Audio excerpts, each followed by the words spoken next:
Un cordial saludo para los estudiantes del curso de Semiología e Introducción a la Clínica. Mi nombre es Carlos Andrés Pineda, el coordinador del curso, especialista en medicina familiar. Y el día de hoy vamos a hacer la clase de auscultación de ruidos cardíacos. Sí, ha llegado la hora de utilizar nuestro estetoscopio, este dispositivo que nos caracteriza frente a la comunidad. Vamos a entrar en materia.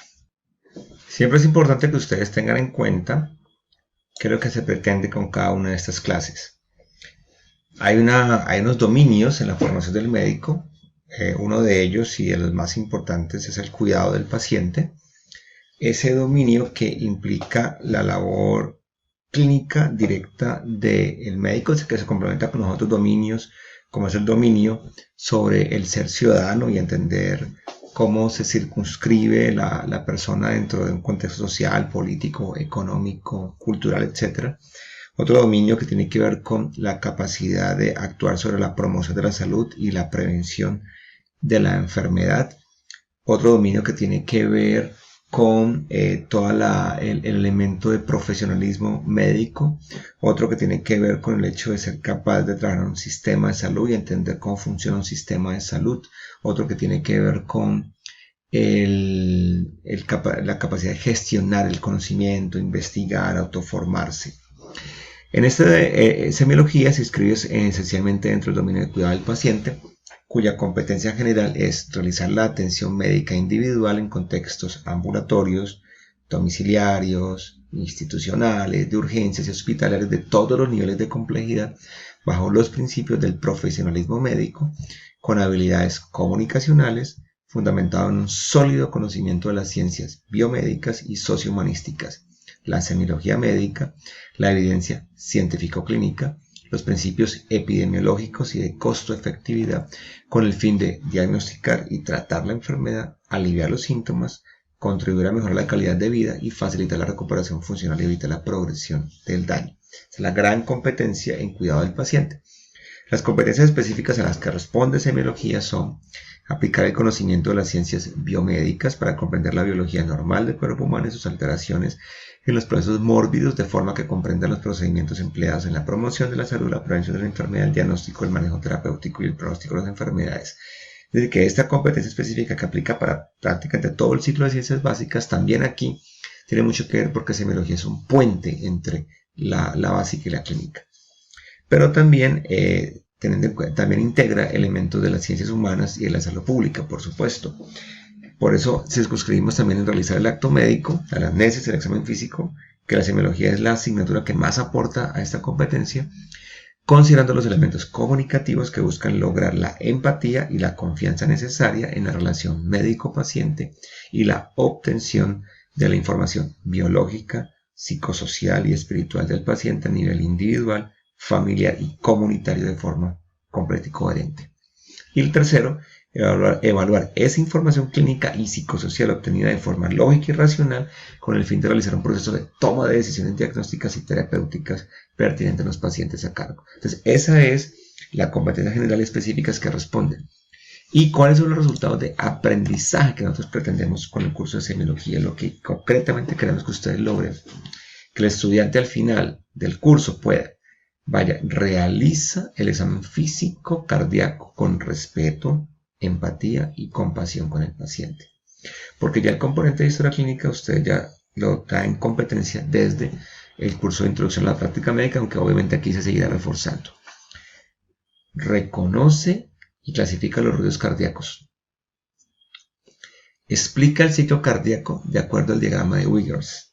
Comprende los mecanismos fisiopatológicos que explican los fenómenos sonoros cardíacos. Conoce la anatomía de las estructuras cardiovasculares y su proyección en la pared torácica.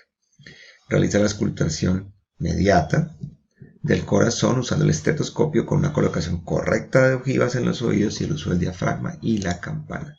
Ausculta e identifica los ruidos cardíacos normales, reconociendo la sístole y la diástole cardíaca en el modelo de simulación y sus pacientes a cargo. Ausculta y caracteriza soplos cardíacos y vasculares en el modelo de simulación de sus pacientes a cargo. Identifica y diferencia los soplos cardíacos de acuerdo a la fase del ciclo cardíaco donde se produce en el modelo de simulación y sus pacientes a cargo. realiza el diagnóstico diferencial de un soplo cardíaco de acuerdo a las características semiológicas halladas, tanto en el modelo de simulación y sus pacientes a cargo. Integra toda esta información que obtiene de la auscultación cardíaca, de la inspección y palpación con el resto del examen cardiovascular y general del paciente, además de la anamnesis, para realizar aproximaciones diagnósticas sindromáticas y propone las principales intervenciones farmacológicas en el paciente acorde con la fisiopatología de los principales síndromes cardiovasculares. Eso es lo que esperamos que ustedes logren en todo este curso, tanto en el componente virtual como en el componente práctico. Entonces, bienvenidos a esta aventura y los estaremos acompañando en el logro de estos resultados.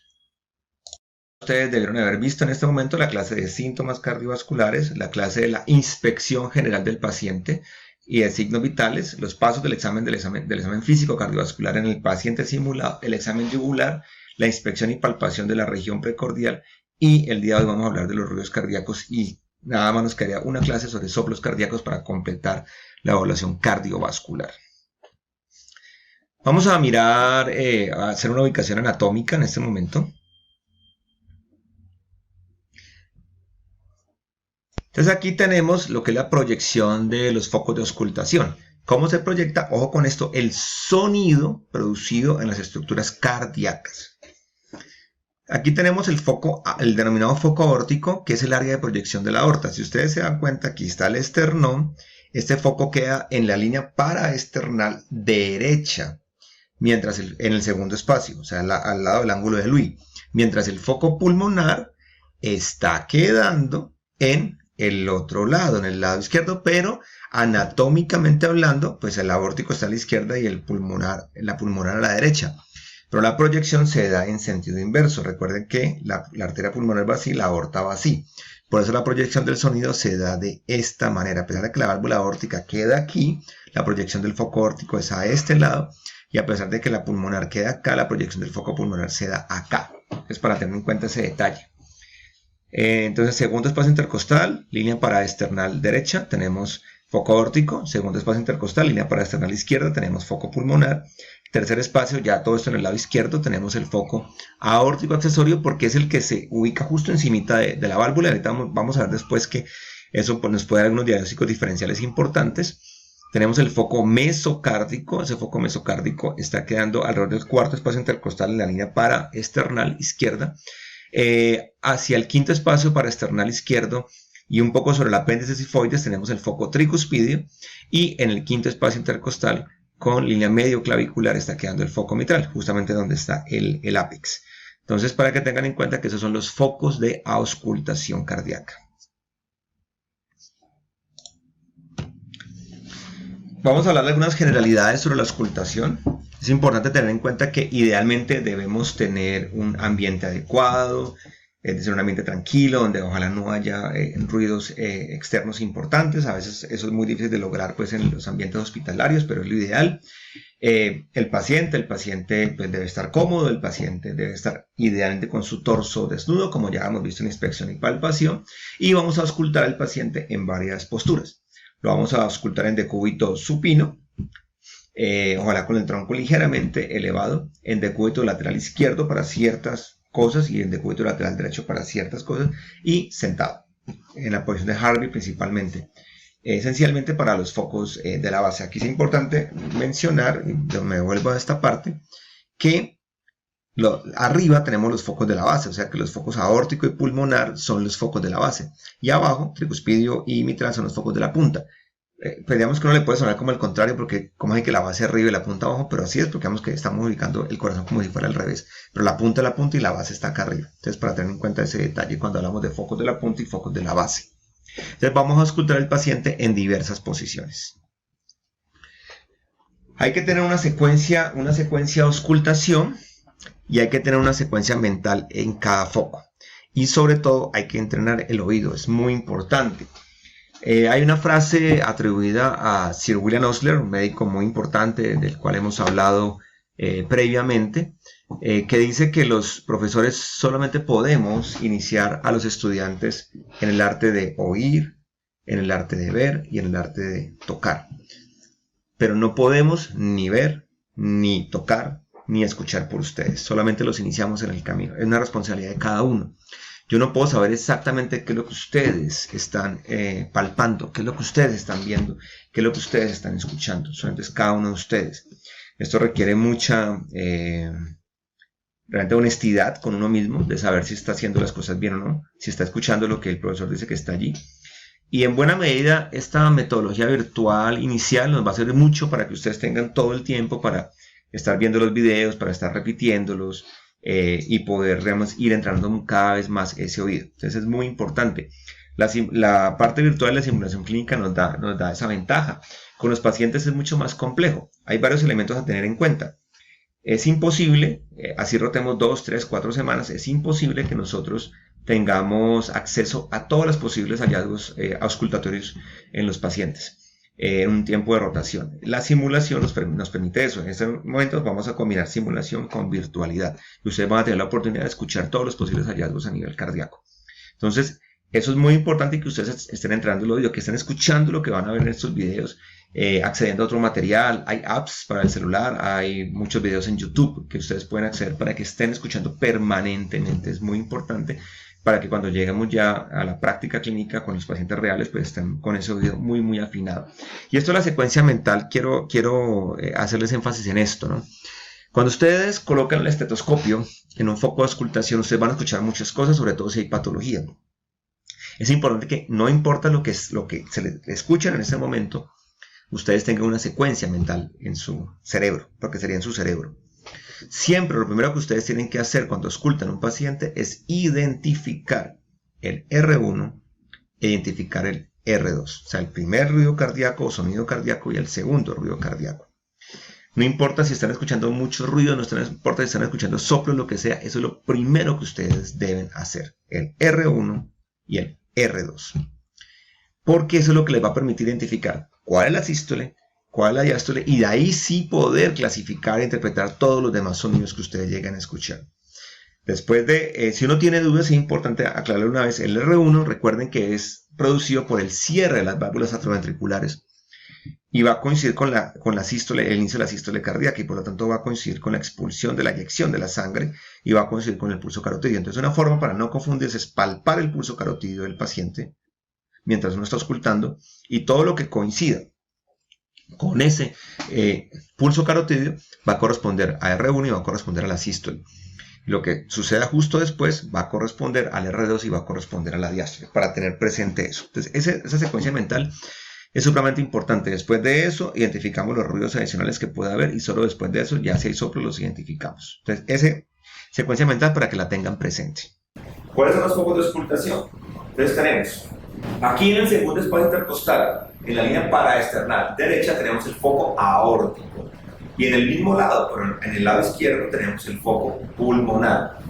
Realmente estaría como al contrario de lo real, de lo anatómico, porque la pulmonar está en el lado derecho y la aórtica en el lado izquierdo. Pero recuerden lo que hemos visto en la proyección anatómica. La aorta va para acá, la pulmonar va para acá, así, la pulmonar aquí, la aórtica aquí. Por eso el sonido se transmite de esta manera y es lo que vamos a auscultar. Entonces, foco aórtico, foco pulmonar.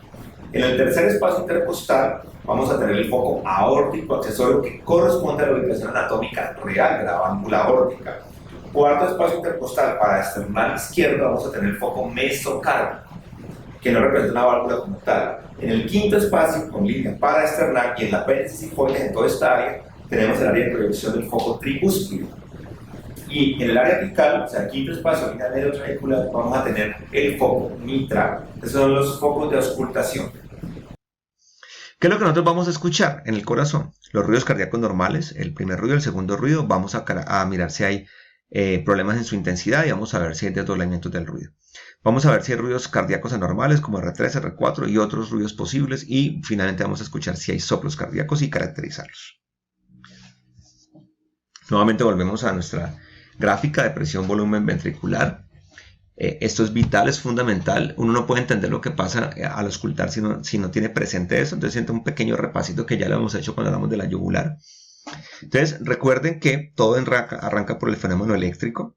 Lo primero que va a suceder es que el nodo sinusal, recuerden que el nodo sinusal tiene la característica, son células miocárdicas, pero que tienen un potencial de acción con un umbral un umbral mucho más bajo, bueno, más bien más pequeño, y tienen mayor automatismo, y por eso son las células que comandan pues el sistema de conducción eléctrica.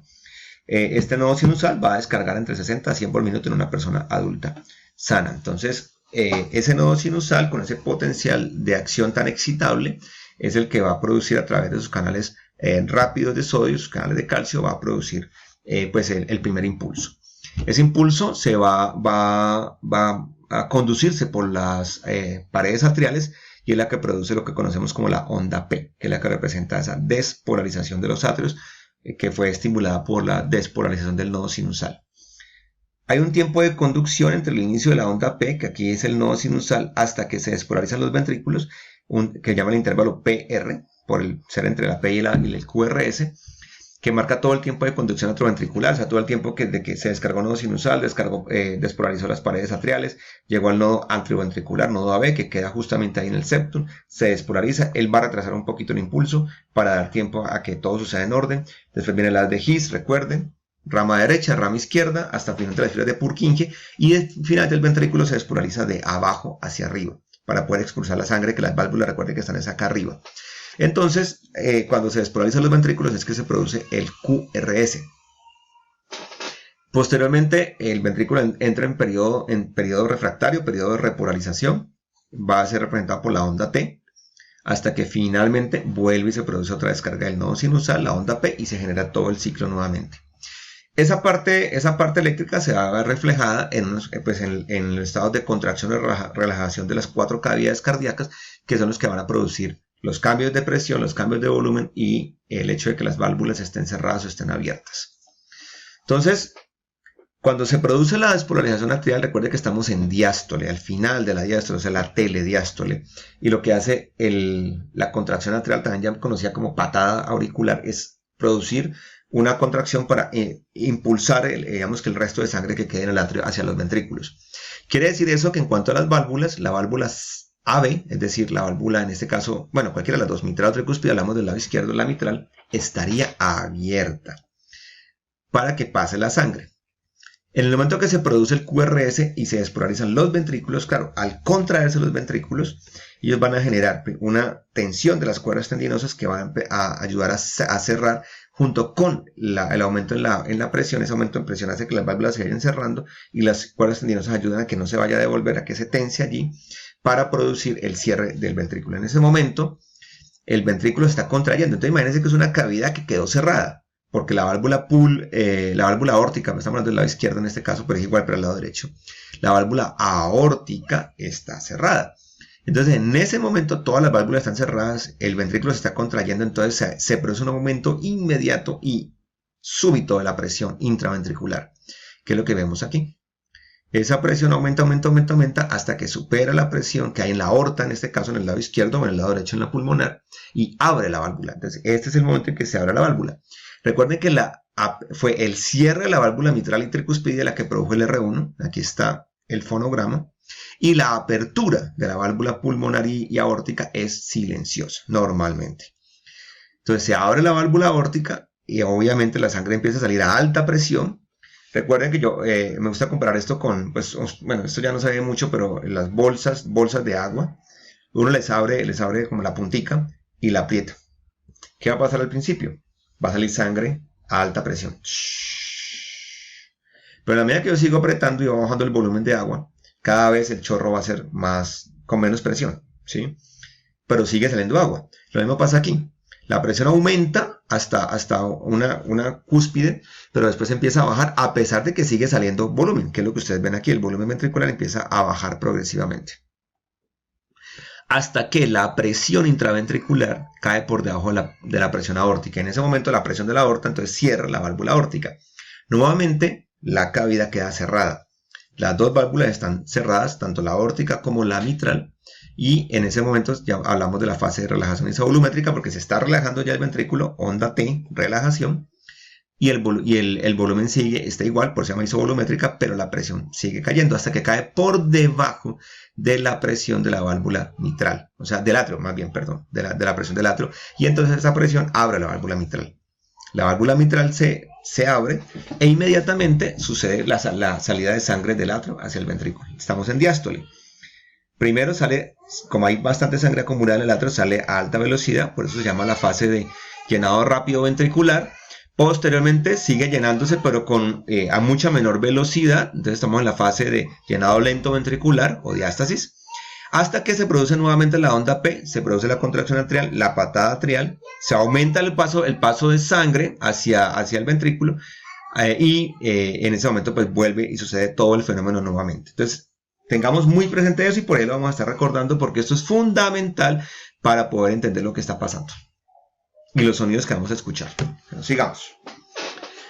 Entonces los ruidos cardíacos son fenómenos sonoros obviamente que se producen por el desplazamiento de las valvas y de otras estructuras cardíacas.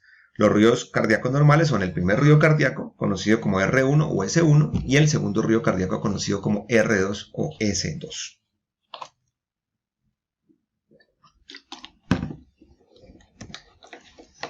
Entonces, recordemos, el primer ruido cardíaco, esto es fisiología cardíaca de Kinder, el primer ruido cardíaco es producido por el cierre de las válvulas atrioventriculares, mitral y tricúspide. El segundo ruido cardíaco es producido por el cierre de las válvulas sigmoideas, aórtica y pulmonar. Los otros ruidos cardíacos son anormales, con alguna excepción que ya veremos. Y volvemos a recordar, la apertura valvular normalmente no debería generar ruidos cardíacos. Entonces, esos son los ruidos que nosotros vamos a escuchar. ¿Cuáles son las características que nosotros vamos a evaluar en los ruidos cardíacos? Su presencia, obviamente, pero su intensidad, si están reforzados, si están velados, o el desdoblamiento. Reforzados quiere decir que son más fuertes de lo normal, velados quiere decir que suenan más pasito de lo normal, y desdoblamiento quiere decir que el ruido se desdobla, o sea, se produce un doble componente.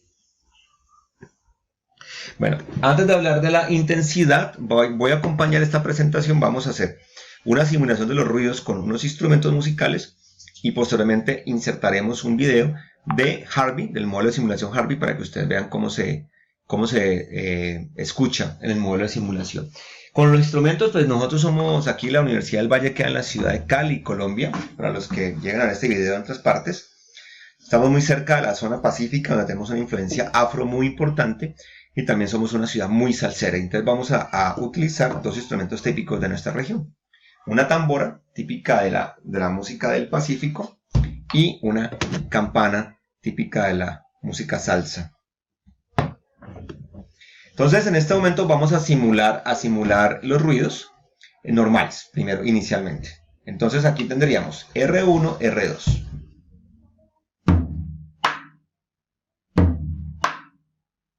R1, R2. R1, R2. R1, R2. En un ritmo sinusal normal. Entonces, eso sería lo que escucharíamos normalmente nosotros. Digamos que el timbre de este ruido, pues, que producido por la tambora no es exactamente el mismo timbre, pero sí para que entendamos la secuencia que se está produciendo, ¿sí? Si yo tengo una, digamos que variación en la intensidad del ruido, pues lo escucharía más fuerte o más débil. Por ejemplo, si esto es lo normal, si el ruido está intensificado, sonaría así. El R1. Si está velado, sonaría así.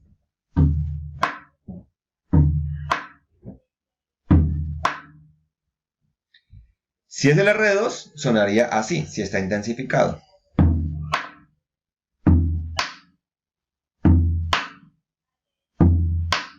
Si está velado, sonaría así.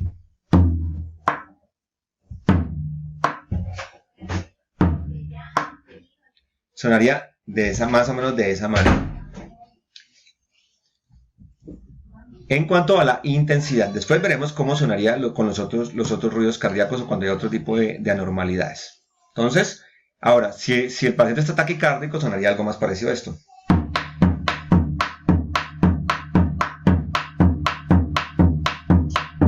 Con la experiencia uno aprende solamente escuchando a diferenciar R1 y R2, pero si tienen dudas recuerden, el pulso carotídeo. Siempre el pulso carotídeo es el mejor testigo para diferenciar los ruidos. El que coincida con el pulso carotídeo es el R1, sobre todo si los ruidos están muy taquicárdicos, ¿sí? Para tener en cuenta ese detalle.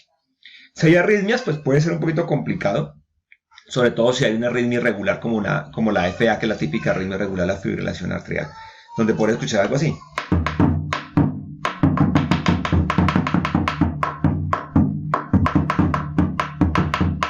Totalmente desorganizado, donde va a ser muy difícil, obviamente.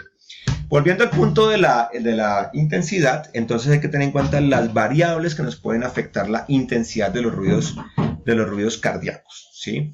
Entonces yo ya estoy auscultando, se me estaba pasando y quiero mencionar un poco sobre cómo vamos a utilizar el estetoscopio o fonendoscopio. Recuerden este instrumento muy importante.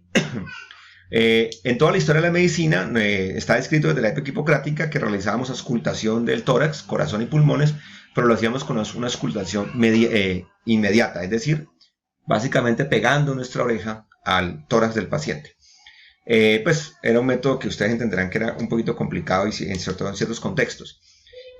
Un antecesor colega nuestro muy importante, René Jacinthe Théophile Laennec, un médico francés del siglo, finales del siglo XVIII, perdón, y principios del siglo XIX, fue en quien inventó el estetoscopio.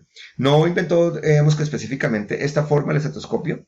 Lo primero lo inventó como un instrumento de madera, inclusive algo que a veces es más leyenda, cuenta que él enrolló un cartón, acordándose del juego de los niños alrededor de una puerta, y de esa manera se dio cuenta que escuchaba muy bien y mandó a diseñar en madera un instrumento cónico, más cilíndrico, realmente cilíndrico, que ese primer instrumento está guardado en el Museo de Historia de la Medicina de la Universidad de París, obviamente en la ciudad de París, y posteriormente ya hacia final del siglo XIX, cuando ya se conocía la vulcanización del caucho, es que surgen los estetoscopios más parecidos a lo que tenemos en este momento.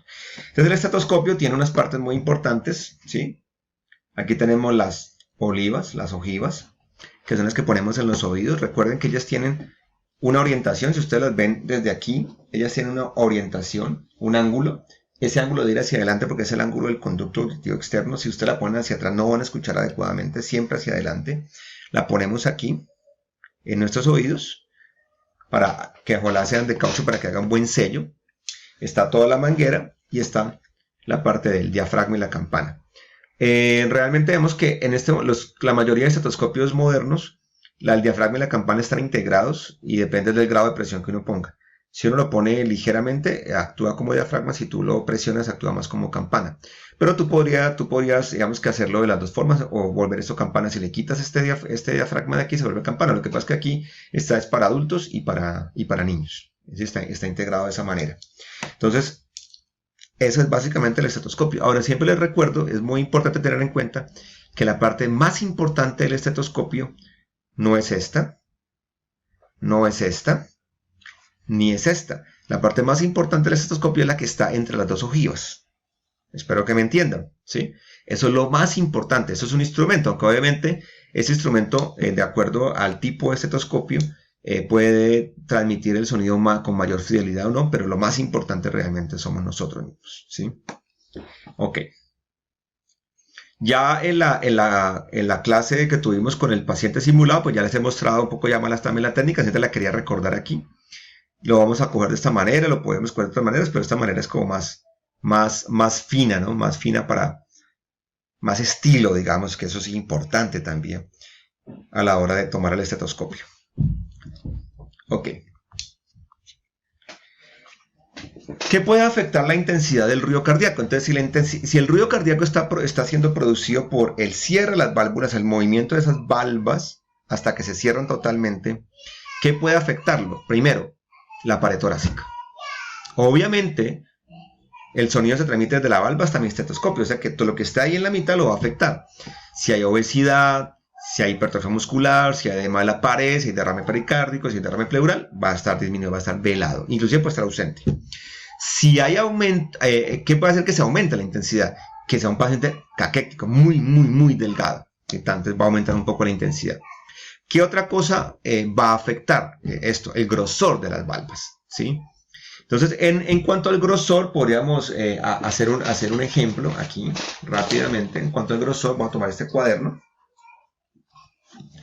Entonces vamos a decir que esta aquí está una de las carátulas con algunas hojas, es el grosor normal de una valva, ¿sí?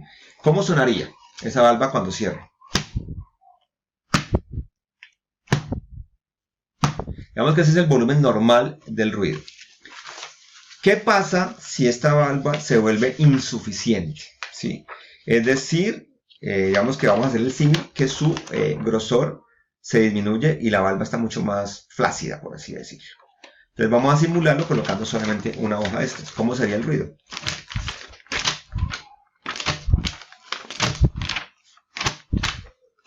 Casi no se escucha, va a disminuir.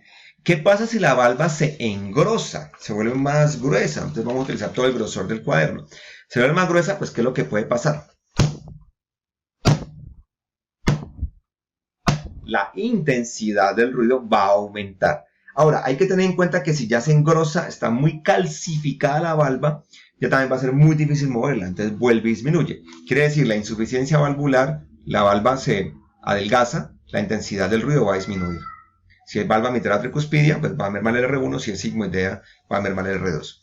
Si la valva se engrosa, se empieza a engrosar, a calcificar, va a aumentar la intensidad del ruido, pero si se engrosa demasiado, si está muy calcificada, ya no se puede mover adecuadamente, vuelve a disminuir la intensidad del ruido. Entonces, para que tengan en cuenta ese efecto en cuanto a grosor de la valva como tal. Entonces, tercer aspecto que afecta la intensidad del ruido. ¿Qué tan separadas están las hojuelas valvulares al comienzo de la sístole?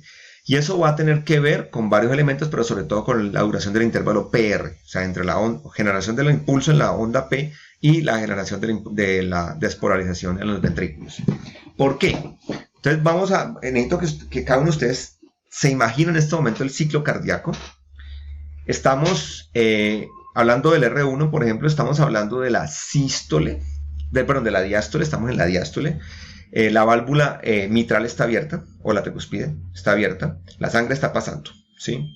El hecho de que el flujo de sangre pase hace que las válvulas estén separadas, ¿sí? Resulta que se produce la contracción atrial al final de la diástole. ¿Qué va a pasar? Como pasa más sangre a mayor flujo, las válvulas se separan un poco más, ¿sí? Voy a ponerlo más de esta manera, voy a ponerme aquí. Ok. Entonces las válvulas están separadas de esta manera, así, cuando se da la contracción atrial. En ese momento se genera el QRS, es decir, las válvulas se van a cerrar. Entonces mira la diferencia que yo despolarice los atrios, ¡fum!, separa las válvulas. Y si hay un PR muy corto, quiere decir que la velocidad es muy rápida de conducción, me va a coger las válvulas muy separadas, ¿sí? Y va a sonar así. Pero ¿qué pasa si el PR está muy prolongado? Se demora mucho en conducir. Le da tiempo a que las válvulas se empiecen a acercar nuevamente. Entonces, cuando ya por fin se van a cerrar, los ventrículos se despolarizan y la válvula se va a cerrar, me va a coger las válvulas más pegadas, va a sonar así. Entonces, eso es lo que puede pasar. Eso es lo que puede pasar allí. Cómo va a afectar la duración del intervalo PR. Entonces, cuando el PR está corto, me va a producir un R1 mucho más intenso. Cuando el PR está prolongado, me va a producir un R1 velado, menos intenso. Entonces, esa es la relación. Y también podría tener una intensidad variable si hay otras arritmias, como por ejemplo un bloqueo AB de segundo grado, o de tercer grado, o una fibrilación auricular donde empieza a haber disociación atrioventricular. Entonces ahí podría ser variable. Entonces, esas son lo que tiene que ver con intervalo PR. La otra variable que me afecta la intensidad del ruido tiene que ver con el gradiente de aumento de la presión del ventrículo izquierdo, sobre todo el ventrículo izquierdo, porque tiene que ver con la fuerza de contracción. Entonces, eso hace que el R1 sea más audible, o sea, esté intensificado, cuando el corazón es hiperkinético. Por ejemplo, en tirotoxicosis, o sea, aumento de hormona tiroidea en forma excesiva. En el embarazo, en parte, sobre todo en el segundo trimestre, cuando hay fiebre, cuando hay una fístula arteriovenosa, porque las fístulas arteriovenosas a nivel periférico crean aumento en la velocidad de flujo, o un conducto arterioso persistente que es como si fuera una fístula. Un conducto anormal persistente entre la aorta y la arteria pulmonar, en el periodo después de que el niño nace, cuando debe desaparecer. Recuerden que eso es normal en el feto, ¿sí? Y por el contrario, el R1 puede estar disminuido si tenemos una falla cardíaca, o sea, si la contracción ventricular es débil, ¿sí? Entonces, ese gradiente de presión me puede afectar en este momento también la intensidad del ruido. Entonces, aquí en resumen, el primer ruido cardíaco en su intensidad se intensifica, se escucha más fuerte si hay un PR corto, entonces hay algunas alteraciones en la conducción como esas que se mencionan aquí. Si hay un aumento en la contractibilidad por estados hiperkinéticos, si hay un engrosamiento de las valvas en fase temprana, si hay un aumento en el gradiente de presión atrioventricular, si hay una hipertrofia, aumenta la fuerza del ventrículo izquierdo. Son las más importantes. El mixoma es muy relativo, pero digamos que esas son las más importantes. Está atenuado el primer ruido cardíaco cuando hay un PR prolongado, cuando hay una falla ventricular izquierda y la contractibilidad está disminuida. En bloqueo completo de rama izquierda, porque también puede disminuir la fuerza de contracción. Si están demasiado calcificadas las valvas, también, ya lo habíamos hablado. En insuficiencia mitral o tricuspidia, porque las valvas están insuficientes, o cuando hay algo que bloquee el sonido, como obesidad, enfisema, derrame pleural pericárdico. Y es variable cuando hay ciertas arritmias, sobre todo la FA, la fibrilación atrial y los bloqueos AB, esencialmente. Esas son las causas de variación de la intensidad del primer ruido cardíaco. De todas maneras, no debo dejar de decir que la intensidad de los ruidos pues, tiene un componente subjetivo importante, ¿no? Que tanto tú juzgues personalmente, que eso requiere pues, mucha experticia para poder hacerlo adecuadamente. Ok. Ahorita vamos a hablar de lo que es los desdoblamientos de los ruidos y lo que sería el diagnóstico diferencial de ruidos adicionales. ¿Qué pasa cuando escuchamos más de 2 ruidos cardíacos? El R1 y R2 normal. Entonces aquí vamos a mencionar como ese diagnóstico diferencial. Aquí está la grafiquita, las curvas de presión-volumen ventricular para que estamos viendo la correlación permanentemente. Esta primera gráfica es lo normal, ¿sí? R1, R2, R1, R2. Y aquí es cuando empezamos a tener entonces las 3 alteraciones. ¿Cuáles son las tres diagnósticos diferenciales de ruido adicional? Primero que hay que hacer es que cuando tú escuches 3 ruidos o 4 ruidos, tienes que saber dónde está ubicado el ruido anormal. Es decir, ¿está ubicado alrededor del R1 o está ubicado alrededor del R2? Si no eres capaz de diferenciar eso, no vas a poder saber qué es lo que está pasando. Aquí tenemos las que están ubicadas alrededor del R1 y aquí tenemos las que están ubicadas alrededor del R2. Es alrededor del R1. Miren lo que está pasando aquí. Eso se llama un desdoblamiento del primer ruido cardíaco. Ya lo vamos a escuchar con los instrumentos musicales y posteriormente vamos a ver el video en Harvey para que escuchemos la alteración. Entonces aquí se desdobla. Entonces recordemos un componente fisiológico importante. El primer ruido cardíaco es producido por el cierre de las válvulas atrioventriculares. ¿Cuántas válvulas atrioventriculares tenemos? 2. La tricúspide y la mitral. ¿Las 2 se cierran al tiempo? No. No se cierran exactamente al tiempo. Hay una muy pequeña diferencia entre las dos. Siempre el orden normal es M1T1, o sea, mitral, tricúspide. ¿Por qué? Hay varias razones. La más importante, el sistema de conducción eléctrica. Después de las de His, se divide en una rama derecha y una rama izquierda, que va para cada ventrículo. La rama izquierda es más rápida. Primera medida. Segundo, también tiene que ver con la fuerza de contracción. El ventrículo izquierdo tiene un mayor gradiente de presión, tiene más masa muscular y genera más fuerza y por lo tanto también puede ser más rápido. Entonces hay una diferencia, pero esa diferencia normalmente es imperceptible para el oído humano. Entonces normalmente no se desdobla, aunque hay que anotar que en personas jóvenes, y que es joven, uno puede decir en principio hasta la adolescencia, pero puede inclusive durante el adulto joven, o sea, digamos que más o menos hacia los 30, 35 años, yo puedo encontrar normalmente un desdoblamiento del primer ruido cardíaco y no ser patológico. Si la persona es activa, es deportista sobre todo, puede que ese desdoblamiento persista más tiempo, 40, 50 años, es posible, pero sobre todo en personas muy jóvenes que yo les puedo encontrar. De ahí para allá sería patológico. Entonces voy a escuchar este desdoblamiento, primero M1, después T1. ¿Qué otro ruido adicional puede haber alrededor del R1? Un R4, cuarto ruido cardíaco. Si ustedes ven, es más separado que el desdoblamiento. Más separado y es fijo en inspiración-expiración, igual que el desdoblamiento, pero entonces es fijo. ¿Y cuál es la otra posibilidad? Un chasquido de apertura. Un chasquido de apertura. Recuerden aquí, entonces, el desdoblamiento pues es claro cómo se produce. El R4, si este es el primer ruido cardíaco, este de aquí, el primer ruido cardíaco, ¿Qué fenómeno está sucediendo en el corazón antes del primer ruido cardíaco? Pues, ¿qué está sucediendo? La onda P, la contracción atrial. Ahora, ¿la contracción atrial suena? Por supuesto que no, pero me está produciendo un flujo aumentado de sangre que pasa del atrio al ventrículo. Ese flujo de sangre, ese chorro, choca contra las paredes ventriculares y produce una vibración, pero eso normalmente no debe sonar. Pero si las paredes ventriculares están rígidas, se produce una vibración que puede ser sonora y es lo que llama cuarto ruido cardíaco. Entonces, por eso es importante tener el ciclo cardíaco presente aquí, porque eso es lo que me explica el cuarto ruido. ¿Y qué es el chasquido de apertura? ¿Qué sucede después del primer ruido cardíaco? Recuerden que el primer ruido se produjo por el cierre de las válvulas AB. Pero recuerden que unos milisegundos después se van a abrir las válvulas sigmoideas. Esa apertura, recuerden que es silenciosa, no se debe escuchar, pero si esas válvulas están estenóticas, están engrosadas, se van a escuchar. Entonces vamos a tener la apertura y va a ser sonora, y es lo que llama un chasquido de apertura. Ese es el diagnóstico diferencial. Desdoblamiento del primer ruido, R4 y chasquido de apertura. Vamos a escucharlo con los instrumentos musicales de nuestra región, nuevamente. Entonces, primero R1, R2 normal.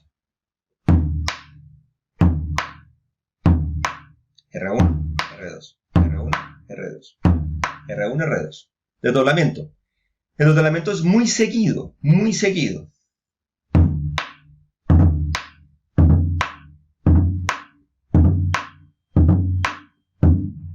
Ahí se me fue. Ahí. Ese sería un desdoblamiento del primer ruido cardíaco. ¿Cómo se escucharía un R4?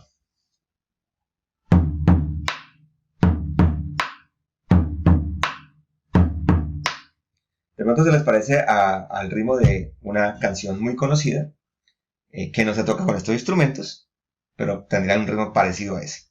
¿Cómo será un chasquido de apertura? Los chasquidos son un poco más metálicos, por eso para el chasquido voy a usar la campana. Entonces yo escucharía, vamos a ver cómo me veo aquí, escucharía el R1, el chasquido y después el R2.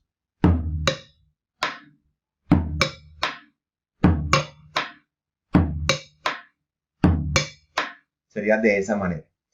Entonces, ese sería el diagnóstico diferencial. Ahorita de todos vamos a repasar cada uno de ellos, el diagnóstico diferencial que tendríamos respecto a un ruido adicional alrededor del R1. ¿Cómo sería en el R2? Si yo tengo un ruido adicional alrededor del R2, es algo parecido a esto. Puede ser un desdoblamiento del segundo ruido cardíaco. Mírenlo aquí cómo se separa el componente aórtico y pulmonar, la misma lógica. Mírenlo aquí el R3 y mírenlo aquí el chasquido de apertura, pero en ese caso sería el chasquido de apertura ya de las válvulas atrioventriculares, perdón. Entonces, ¿qué explica el R3? Entonces, el R2 desdoblado lo explica el hecho de que haya algún fenómeno que haga que se separen. Ya lo vamos a ver con más detalle ahorita en unos segundos a mirar por qué se produce. En el R3, miren qué está pasando. Aquí se produjo el segundo ruido cardíaco por el cierre de la válvula aórtica y pulmonar. ¿Qué sucede después? Hay un periodo de relajación isovolumétrica e inmediatamente a los milisegundos se debe abrir la válvula atrioventricular. Entonces, si la válvula atrioventricular mitral o tricuspide está estenótica, puede sonar. Y eso se produce el chasquido de apertura. ¿Qué sucede después de que se abra la válvula? Pues va a salir la sangre, va a pasar la sangre del atrio del ventrículo. Igualmente sale a alta presión, miren aquí, alto volumen. Si esa sangre se choca contra las paredes ventriculares, no debería sonar. Pero si las paredes ventriculares están flácidas, lo que sucede en una dilatación, ahí produce una vibración que produce el R3. Y por eso sería un poco más separado, porque sería de tiempo después, sería por aquí, en esta fase, la fase de llenado rápido ventricular. Entonces vamos a escucharlo aquí a ver cómo sonaría. Nuevamente, R1, R2 normal.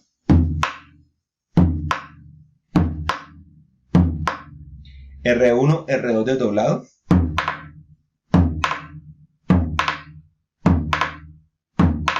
La característica, como ustedes ven, es que es muy seguido, muy seguido. Un R2 con R3 sonaría así.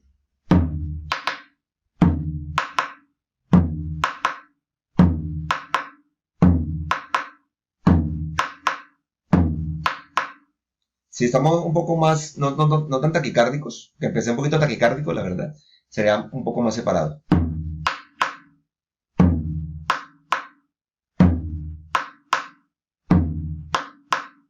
¿Y cómo se escucharía el chasquido?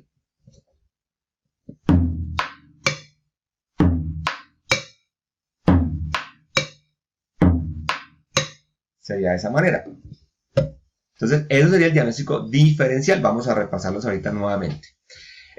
Bueno, ahorita les hablo cuando hay lo que llama un galope de suma para no mezclar tanto ahorita. Bueno, entonces vamos a mirar cada uno de ellos para dejarlos consolidado eso y dejar claridad.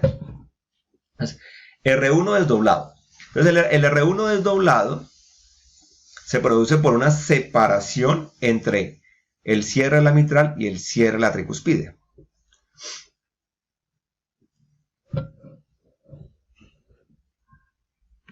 Esa diferencia normalmente es de 0,01 a 0,02 segundos, lo cual ya les he dicho que es imperceptible para el oído humano, aunque en personas jóvenes puede pasar. ¿Qué me produce un R1 desdoblado? Bloqueo de rama derecha. Claro, si la rama derecha es más lenta, normalmente en todos nosotros es más lenta que la izquierda y eso produce la separación. Si además de eso hay una patología que produzca que la rama derecha esté bloqueada, o sea que su conducción sea muchísimo más lenta, pues se van a separar más todavía, ¿sí? Entonces ahí es cuando se adelanta más la mitral, no, la mitral no está adelantando, se atrasa la tricúspide y entonces se va a escuchar el desdoblamiento. Entonces, eso es una de las posibilidades. Otra, que la válvula tricuspide esté engrosada, entonces le va a ser más difícil cerrarse también. O que haya una sobrecarga de presión del ventrículo derecho. Claro, si el ventrículo derecho tiene que hacer más trabajo, se va a demorar un poco más en poder cerrar la válvula tricúspide. Entonces también hay que tener en cuenta ese detalle. Entonces serían las causas del desdoblamiento del primer ruido cardíaco. El diagnóstico diferencial, ya lo hemos visto, pero para que puntualicemos características para diferenciar. El R1 desdoblado, ¿dónde se va a escuchar? En el foco tricúspide. Claro, si se produce es allí y la que se está separando de la tricúspide es ahí donde se va a escuchar. No se va a escuchar en los focos de la base, sino en los de la punta y sobre todo en el tricúspide. Primer punto. Segundo, diagnóstico diferencial. Si fuese un R4, el R4 se va a escuchar en el ápice. Aunque la verdad depende, porque si es una hipertrofia del ventrículo derecho, también se podría escuchar en el tricúspide. Pero, ¿qué es importante? El R4 es grave, o sea, es mucho más grave. Grave no de gravedad, sino de característica sonora. Y es importante tener en cuenta que los sonidos agudos se escuchan con diafragma y los sonidos graves se escuchan con campana. Entonces, es el punto de que si tú escuchas con la campana, lo escuchas mejor. Si pones el diafragma, el ruido puede atenuarse o inclusive desaparecer. Entonces, se escucha mejor con la campana. Y tiende a atenuarse al presionar la campana con fuerza. ¿Listo? Para diferenciarlo del chasquido de apertura protosistólico, o sea, el chasquido producido por las válvulas sigmoideas. Pues como es válvula sigmoidea, se va a escuchar mejor en los focos de la base, ¿sí? Aórtico y pulmonar. Es más agudo, es más intenso. Se escucha mejor con diafragma. Y aunque pues puede ser un poco exagerado decir que es tan metálico como una campana, de todas maneras es un sonido que es diferente. Es totalmente diferente al que se produce con R1, R2 y R3, R4. Y es más metálico. Cuando lo escuchamos ahorita con Harvey se van a dar cuenta también. Eso es muy diferente. Ahora vamos dentro de la clase de ruidos cardíacos a hacer la demostración con nuestro modelo de simulación de Harvey de los diferentes ruidos que hemos estado viendo. Vamos a ir viendo cada posible ruido y la demostración en Harvey. Entonces lo primero que vamos a hacer en este momento es escuchar lo que es el desdoblamiento del primer ruido cardíaco. Posteriormente vamos a estar viendo desdoblamiento del segundo ruido cardíaco y haciendo el diagnóstico diferencial de ruidos adicionales en el R1 y ruidos adicionales en el R2. Entonces vamos a arrancar con el desdoblamiento del primer ruido cardíaco. Colocamos aquí el estetoscopio. Entonces estamos nosotros obviamente auscultando normal todos los focos de auscultación. Foco aórtico, foco pulmonar, foco aórtico accesorio y foco tricuspidio. Para este caso en particular nos vamos a concentrar en el foco tricuspidio para escuchar un desdoblamiento del primer ruido cardíaco y vamos a estarlo comparando con el paciente normal. Les voy a poner siempre el pulso carotidio para que ustedes lo observen, por si llegan a tener alguna duda puedan determinarlo con facilidad. Recuerden que siempre el R1 va a coincidir con el primer ruido cardíaco.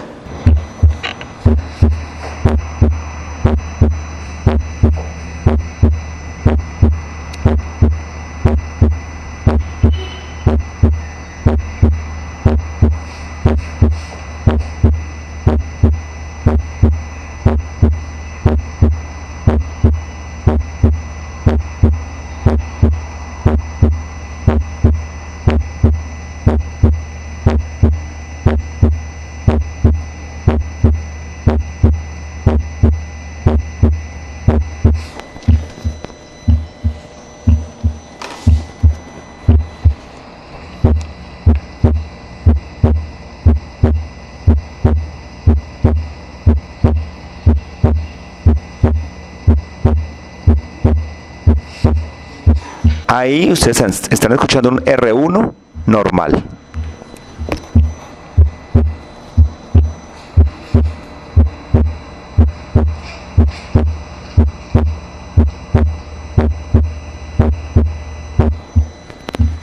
Ahí pasamos a escuchar nuevamente el R1 desdoblado. Entonces recuerden que el R1 desdoblado se escucha alrededor del R1, obviamente. Va a coincidir con el pulso carotido, se escucha algo así como un prapa, prapa, prapa. Casi que no se distinguen los dos ruidos, pero se siente que es un R1 diferente.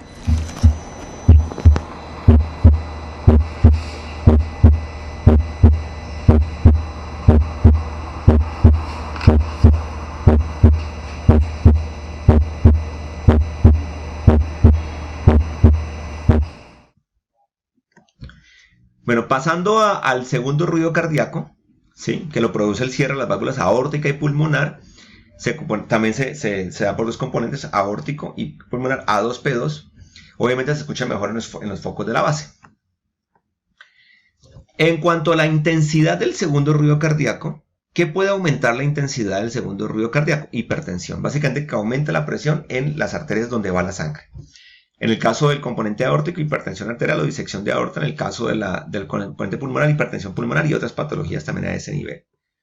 Y el velamiento lo puede producir el hecho de que haya hipotensión y lo puede producir también la estenosis aórtica, la insuficiencia aórtica severa y lo mismo en la parte pulmonar, que haya hipotensión pulmonar o que haya alteración de la válvula pulmonar. Entonces, eso en cuanto a intensidad, que realmente no me interesa tanto ahí esa parte. Sobre todo me interesa que nos centremos en el desdoblamiento.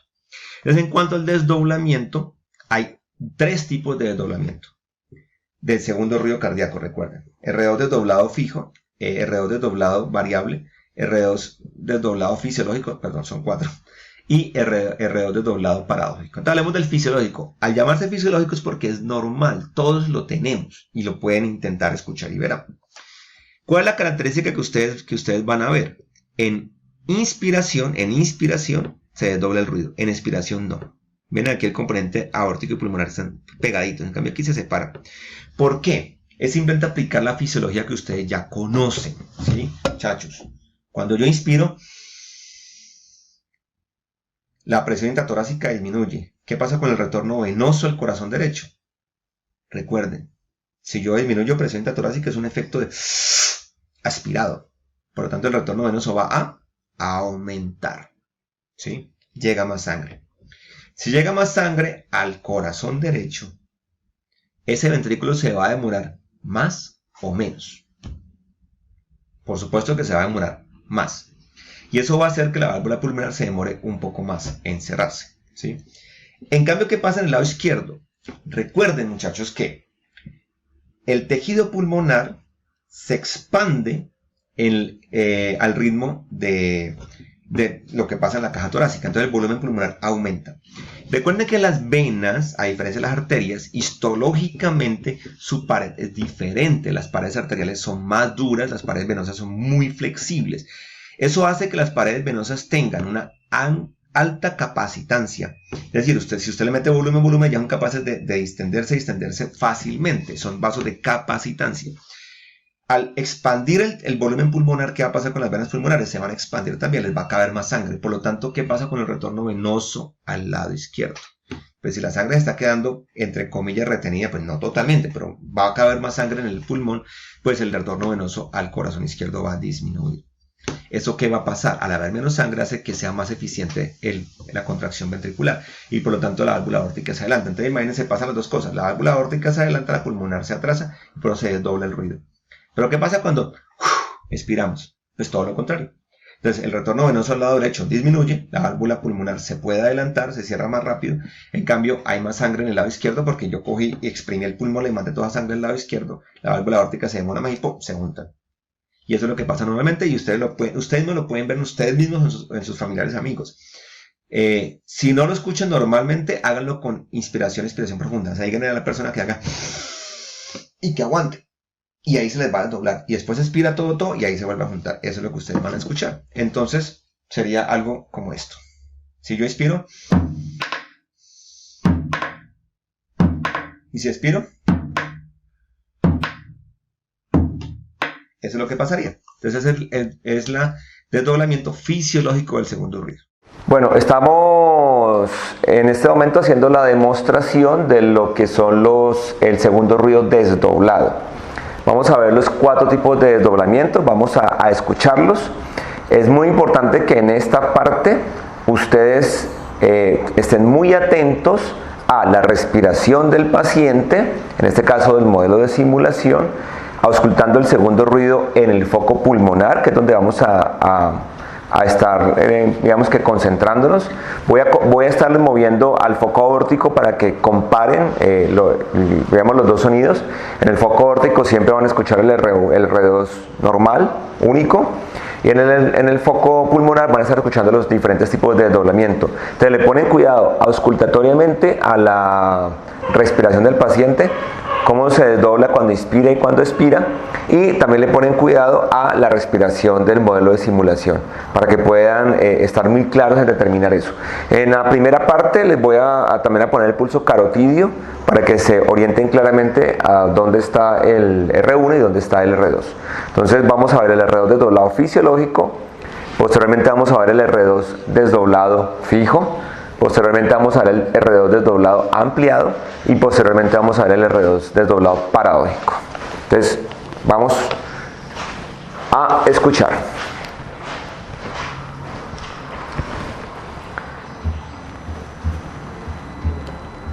Entonces estamos en el foco aórtico, ponemos el hisopo para ver el pulso carotidio, para que ya ustedes puedan distinguir con claridad el primero y el segundo ruido cardíaco. Y después nos vamos a pasar al foco pulmonar. Entonces, escuchen cuando el paciente inspira, aquí se desdobla, y cuando expira ya no se desdobla. Pra, pra, pa, pa, pa, pa, pa, pra, pa, pra, pa, pra, pa, pa, pa, pa, pa, pra, pa, pra. Escuchémoslo ya en el modelo de simulación.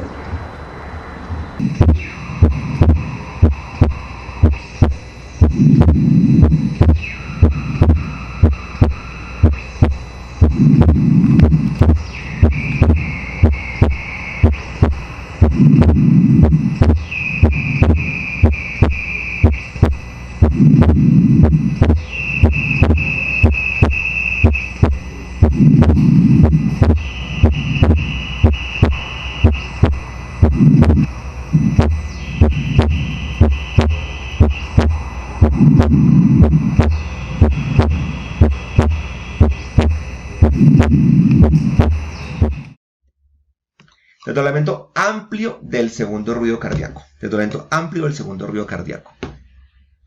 Aquí, ¿qué va a pasar? Se desdobla el ruido tanto en inspiración como expiración, que eso ya es patológico, eso no es normal que pase en inspiración y en expiración. Pero se desdobla más en inspiración que en expiración. ¿Cuándo sucede eso? Cuando la válvula pulmonar se demora en cerrarse. ¿Por qué? Porque hay bloqueo de rama derecha, porque hay dilatación del tronco pulmonar, porque hay estenosis pulmonar, porque hay un core pulmonar con falla ventricular derecha, como pasa en el EPOC, porque hay una CIB grande, hay un TEP, un tromboembolismo pulmonar masivo. Todo eso me retrasa tiempos de conducción o me aumenta la presión para el ventrículo derecho, aumenta el trabajo y se demora más. O un cierre prematuro de la válvula aórtica, que se puede dar porque hay menos sangre, ¿sí? Si yo tengo un hueco que me deje pasar sangre, que me deje escapar sangre del ventrículo izquierdo, como pasa en una CIB, comunicación interventricular, o como pasa en una insuficiencia mitral. Si yo tengo una insuficiencia mitral, cuando yo contraigo el ventrículo, recuerden que al ser insuficiente la válvula mitral, se está devolviendo sangre del ventrículo hacia el atrio, entonces va a haber menos sangre. Pero eso hace que al final el ventrículo se contraiga con fuerza y haya menos sangre, entonces digamos que es más eficiente, se demora menos en cerrarse. Entonces, eso es lo que básicamente lo que me puede producir ese tipo de situaciones. Pero todavía sigue operando el efecto de la respiración. Por eso hace que en inspiración sea más separado. Entonces sería algo como que yo inspiro y se separa más.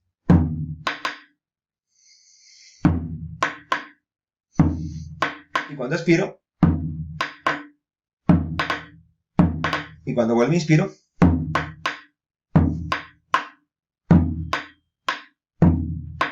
y cuando expiro, perdón. Entonces, ese sería el efecto. Está desdoblado en las dos fases, pero más en inspiración que en expiración. Y esas son las causas. Bueno, ahora vamos a escuchar, ya vimos la explicación del R2 desdoblado ampliado, vamos a escucharlo en el modelo de simulación Harvey. Nuevamente les repito, pongan mucho cuidado auscultatoriamente de la inspiración, expiración, y porque vamos a estar escuchando simultáneamente el ruido pulmonar, y pongan cuidado también al movimiento respiratorio para que se den cuenta cómo cambia el desdoblamiento del segundo ruido. Recuerden, les voy a poner el pulso carotidio para que se orienten al R1 y les voy a estar pasando entre el foco aórtico y el foco pulmonar para que puedan hacer la comparación. Recuerden que aquí lo que ustedes esperan encontrar es que el segundo ruido cardíaco se desdoble en las dos fases, o sea, está desdoblado tanto en inspiración como en expiración, a diferencia del que acabamos de ver, que es el desdoblado fisiológico. Pero deben ser capaces de escuchar que el segundo ruido se desdobla más en la inspiración que en la expiración, y ya vimos ahora en la presentación la explicación de eso. Vamos a continuación.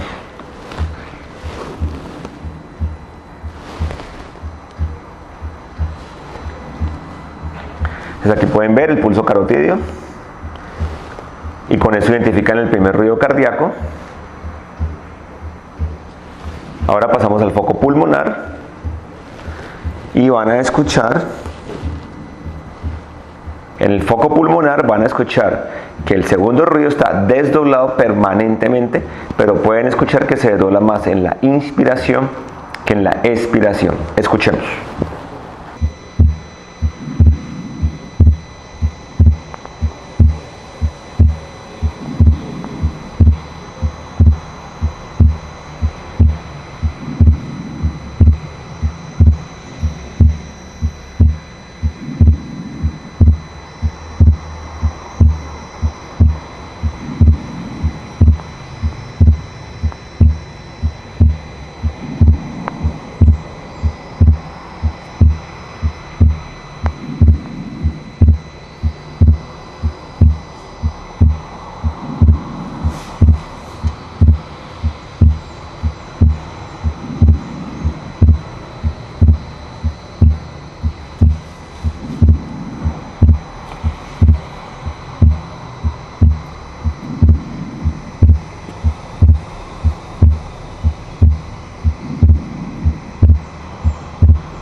Separación fija del segundo ruido cardíaco. Eso es bien interesante. Aunque hay varias causas, les quiero decir que la más importante a tener en cuenta, la más patognomónica, la típica, es la CIA, la comunicación interatrial. ¿Cuál es la diferencia que ustedes pueden ver claramente? Se desdobla igual, o sea, el grado de separación es igual en inspiración que en expiración, ¿sí? O sea que será algo así.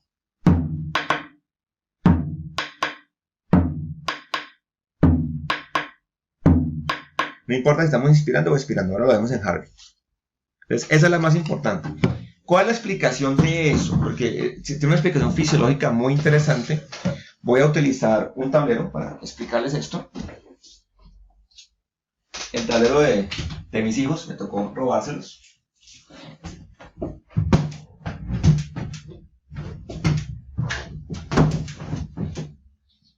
Voy a acercar un poco el computador aquí.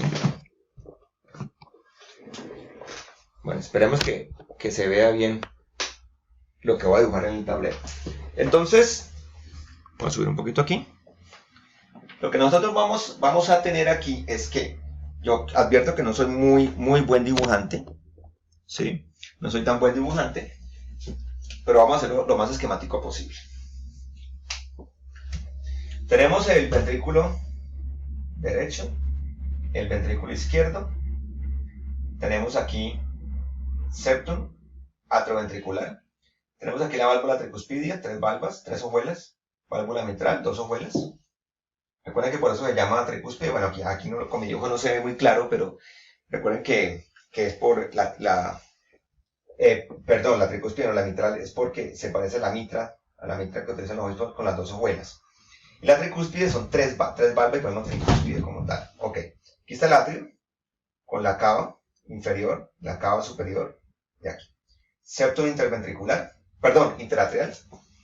Y aquí tenemos, solamente voy a dibujar 2 venas pulmonares para hacer más corto el cuadro. Recuerden con 4. Entonces, ¿qué va a pasar aquí?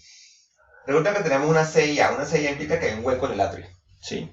Tenemos un hueco aquí en el atrio como tal. Ahorita yo hago un zoom aquí para que se pueda ver mejor. Ahorita les muestro aquí. Entonces resulta que la sangre está llegando aquí. Voy a hacer un poquito más grande las cavas.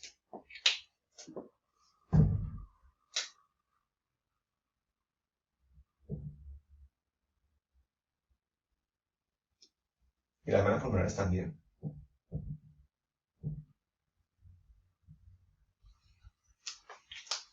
La sangre llega aquí, en flujo continuo, al atrio, ¿cierto? Pero como hay un hueco en el atrio, en el septum interatrial, la sangre está pasando del atrio izquierdo al derecho. ¿Por qué? Porque recuerden que la presión del atrio izquierdo es mayor que la presión del atrio derecho. Es por eso la sangre pasa de izquierda a derecha, pues inicialmente al menos, durante muchos años, mejor dicho.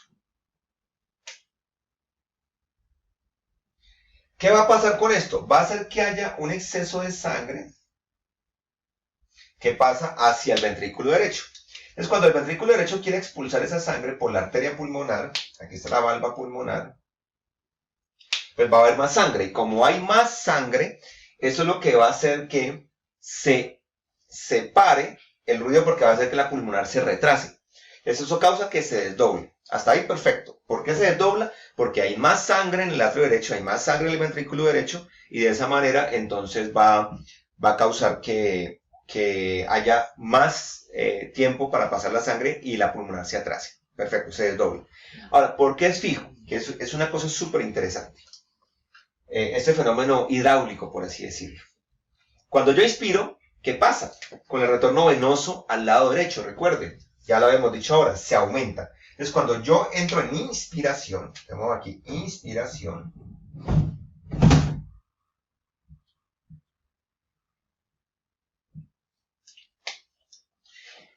el flujo de sangre hacia el ventrículo derecho, al atrio derecho, perdón, desde las cavas, va a aumentar. Llega mucha más sangre. Pero si llega más sangre, ¿qué va a pasar con la presión del atrio derecho? Va a aumentar. Más volumen, más presión. Si hay más presión, entonces, ¿qué va a pasar con la cantidad de sangre que se está pasando del atrio izquierdo al derecho? Pues va a disminuir. Entonces vamos a representarlo con una línea punteada. Disminuye. De esa manera es como un equilibrio. Llega más sangre de las cavas y pasa menos sangre por el hueco. ¿Qué pasa cuando yo expiro? Pues va a pasar exactamente lo contrario. Volvemos a representar los dibujitos.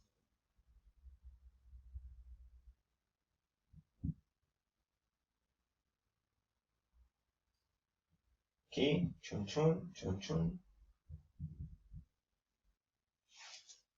Entonces, cuando yo expiro, el retorno venoso por las cavas al lado derecho va a disminuir.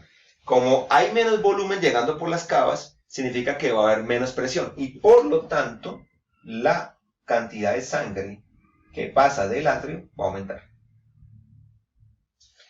Al final, la cantidad de sangre que va a pasar del atrio al ventrículo derecho, tanto en inspiración como en expiración, va a ser prácticamente la misma. Y eso es lo que hace que no importa si el paciente está inspirando o expirando, la cantidad de sangre que va a pasar hacia la arteria pulmonar es la misma. Y es como que se equilibrara. Y eso es lo que hace que sea un desdoblamiento fijo. Por eso les digo que este es un fenómeno muy típico de la comunicación interatrial. Entonces aquí vamos a acercar un poco para que podamos ver adecuadamente el dibujo. Ustedes pueden ver aquí inspiración, expiración, cómo se equilibran las presiones y la cantidad de sangre que pasa al ventrículo, y por eso es que el desdoblamiento es fijo. Bueno, ahora que ya vimos la explicación de lo que es el segundo ruido desdoblado fijo, vamos a verlo en el modelo de simulación. Nuevamente recuerden, vamos a escuchar con mucha atención, primero en el foco aórtico para que escuchen el primero y segundo ruido cardíaco normal, pasamos al foco pulmonar y vamos a auscultar lo que sería un desdoblamiento fijo del segundo ruido. En este caso lo que ustedes deben escuchar es que el segundo ruido está desdoblado permanentemente, tanto en inspiración como en expiración, pero a diferencia del caso anterior, ustedes van a ver que la separación entre el componente aórtico y pulmonar del segundo ruido es la misma en todas las fases, va a ser siempre igual. Debo advertirles que en este caso también van a escuchar un soplo en ese foco pulmonar, un soplo de relativamente baja intensidad. Como todavía no estamos hablando de soplos, espero que sean capaces un poco de tratar de ignorarlo. Obviamente no lo pueden ignorar del todo, pero ahorita no vamos a hablar de ese soplo. Vamos a dedicarnos a mirar ese segundo ruido desdoblado, que lo van a escuchar justamente después del soplo. O sea, ustedes van a escuchar el primer ruido cardíaco, el soplo, que es un soplo sistólico, y posteriormente van a escuchar el segundo ruido desdoblado en sus componentes aórtico y pulmonar. Entonces, escuchemos.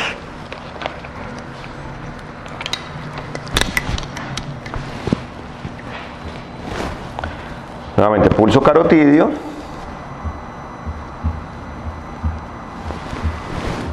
Foco aórtico para escuchar los ruidos cardíacos normales. Y pasamos al foco pulmonar. Aquí.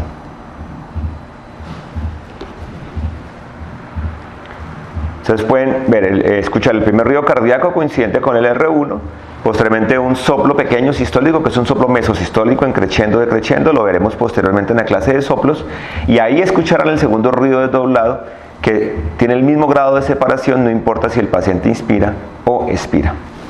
Escuchemos.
Lo que llama separación paradójica del segundo ruido cardíaco. Entonces en la paradójica, vamos a ver ese tablero, en el desdoblamiento paradójico del segundo ruido cardíaco se llama paradójico porque es paradójico. ¿Y por qué es paradójico? Porque lo normal que yo les he mostrado hasta ahora es que se desdoble más en inspiración que en expiración, pero nunca al contrario. Y aquí sucede eso. En expiración está desdoblado, en inspiración o no está desdoblado o se desdobla muy poquito. ¿Por qué se da eso? Si ustedes le ponen cuidado aquí, se trastocó totalmente el orden. Primero la pulmonar y después la aórtica. No es A2P2, sino P2A2. Aquí.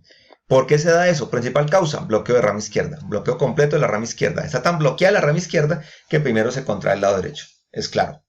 ¿Por qué más se puede dar? Se puede dar porque haya un retraso en el trabajo, o sea, haya mucho trabajo en el lado izquierdo y se demore más. Hipertensión arterial, estenosis aórtica y disección de aorta. Hay demasiada presión en la aorta, le cuesta mucho trabajo.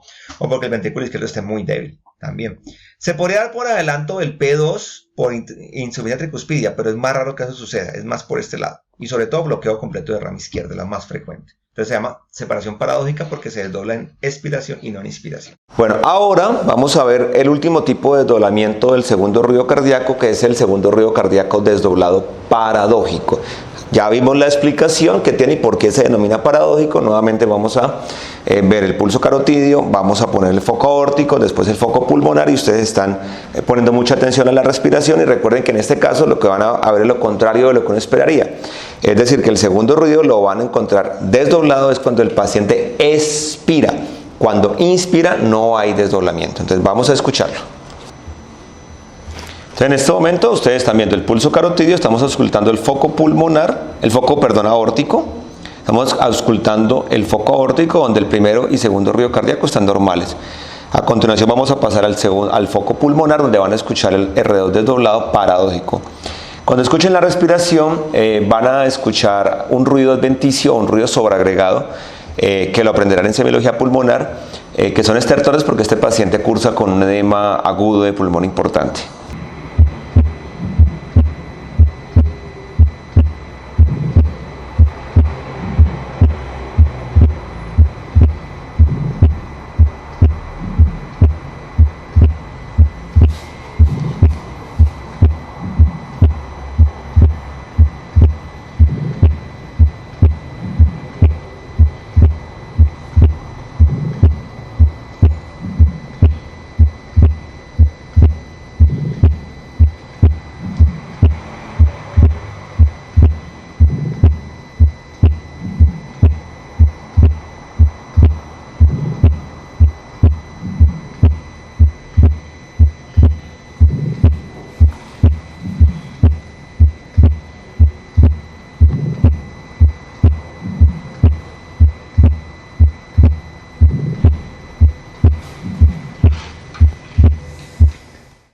Tenemos 4 tipos de desdoblamiento del segundo ruido cardíaco y viene el diagnóstico diferencial. ¿Cómo se da el diagnóstico diferencial? Como ya lo hemos visto, con el chasquido que se produce después de la sístole, con el tercer ruido cardíaco, con el chasquido de apertura por estenosis mitral tricuspidia, y también algunas otras cosas más raras como el choque pericárdico o el ruido de apertura de un mixoma auricular. Bueno, entonces ya hemos visto eso y ahorita en Harvey vamos a ver nuevamente ese diagnóstico diferencial. Repaso del R3, entonces recuerden que el R3 va a sonar así.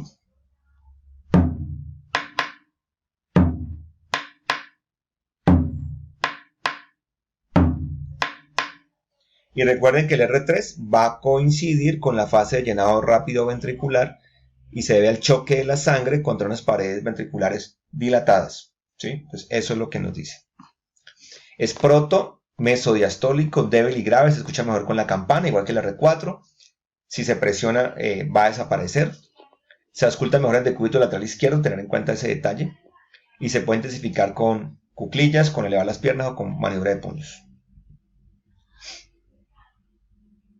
Se va a atenuar cuando el paciente se sienta o se para. Se ausculta mejor con el paciente acostado.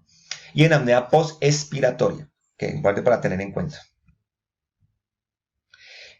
Importante aclarar que el R3 puede ser fisiológico en niños, deportistas, jóvenes, y que se puede producir en estados de alto gasto también. O sea, cuando hay taquicardia acelerada, tirotoxicosis, fiebre, ese tipo de estados de alto gasto cardíaco. Cuando es patológico, antes se asocia a una dilatación del ventrículo izquierdo. Y importante tener en cuenta que puede ser izquierdo o puede ser derecho. ¿De qué diferenciarlo? De un R2 desdoblado y de un chasquido de apertura. Ya vimos un poco eso y ahorita lo vamos a ver en Harvey también. Bueno, ahora hemos ya estado hablando de los ruidos cardíacos adicionales. Vamos en este momento a dar el ejemplo de lo que es un tercer ruido cardíaco. Ya ustedes vieron la explicación del tercer ruido cardíaco. Nuevamente les voy a poner el hisopo para que vean el pulso carotidio y vamos a auscultar primero arriba en el foco aórtico y posteriormente en el foco mitral, en el ápex, que es donde mejor se va a escuchar un tercer ruido. Recuerden que el tercer ruido puede llegar a ser fisiológico en pacientes jóvenes o puede ser ya patológico, denotando que hay una dilatación ventricular. Podría ser, por tanto, derecho o izquierdo. En este caso vamos a ver el ejemplo de un tercer ruido izquierdo. Estamos aquí en el foco aórtico, recuerden. Pulso carotidio, primer ruido. Y el segundo ruido.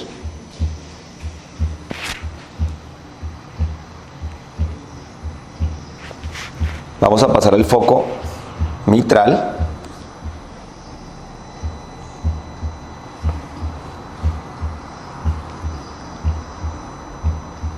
Pa, pa, pa, pa, pa, pa, pa, pa, pa, pa, pa, pa. Es lo que están escuchando.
R4, la misma situación. Recuerden que el R4 se produce es al final de la diástole, está coincidiendo con la patada auricular, es débil, grave, telediastólico, se escucha mejor en ápex, con campana, se asocia a hipertrofia concéntrica del ventrículo izquierdo.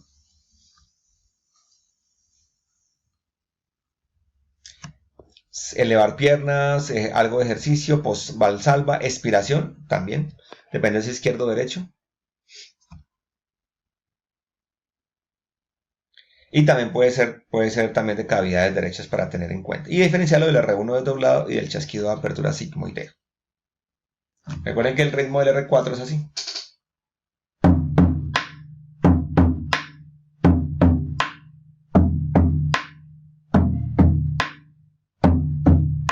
Así. Bueno, ya hemos escuchado los diferentes ruidos cardíacos adicionales, mostrando la importancia de hacer el diagnóstico diferencial de esos ruidos cardíacos adicionales, diferenciando si están alrededor del R1 o del R2.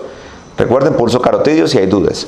Es muy importante porque si ustedes no son capaces de distinguir si el ruido cardíaco adicional está alrededor del R1 o del R2, van a estar perdidos, no van a saber cómo hacer ese diagnóstico diferencial. Entonces el primer punto clave es ese.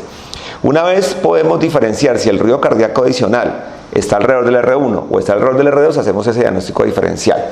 Recuerden, alrededor del R1 vamos a tener el R1 desdoblado, vamos a tener el R4 y vamos a tener el chasquido de apertura de las válvulas sigmoideas, que no lo hemos escuchado, pero ya lo vamos a escuchar en este momento. Y alrededor del R2 tenemos el segundo ruido desdoblado y vamos a tener el R3 y vamos a tener el chasquido de apertura AB.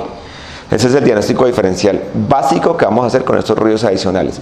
Entonces partimos de lo más fundamental, es que ustedes son capaces de distinguir cuál es el R1 y cuál es el R2.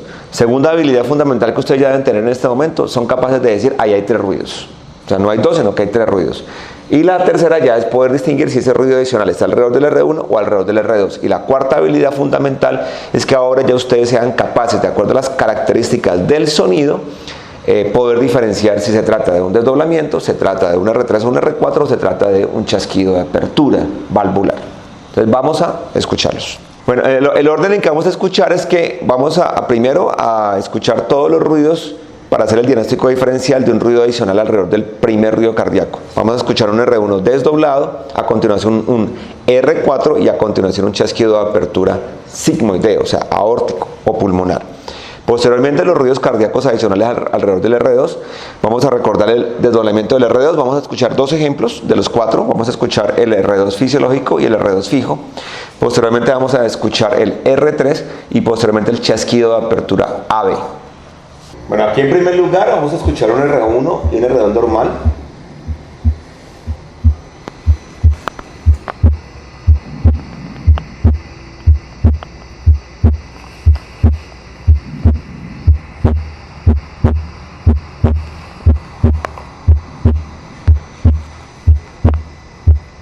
R1 desdoblado.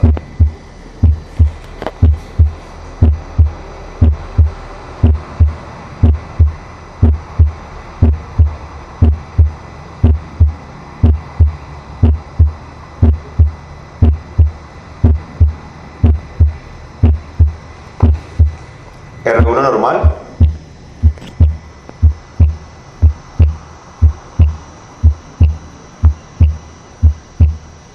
R1 desdoblado.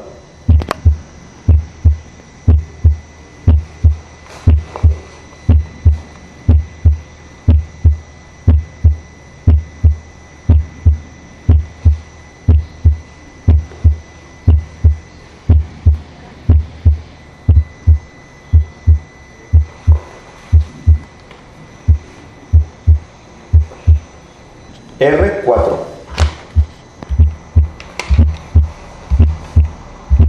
R4.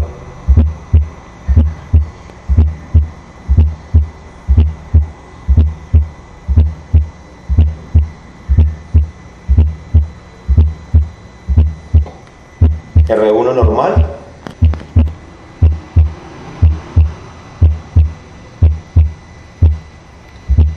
R4.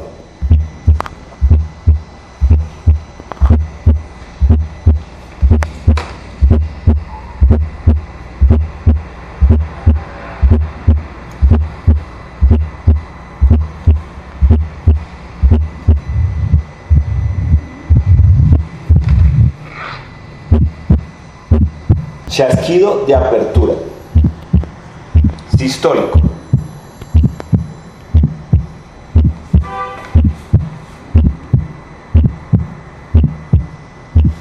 Quiero que estén muy atentos a este sonido, que es un sonido protosistólico.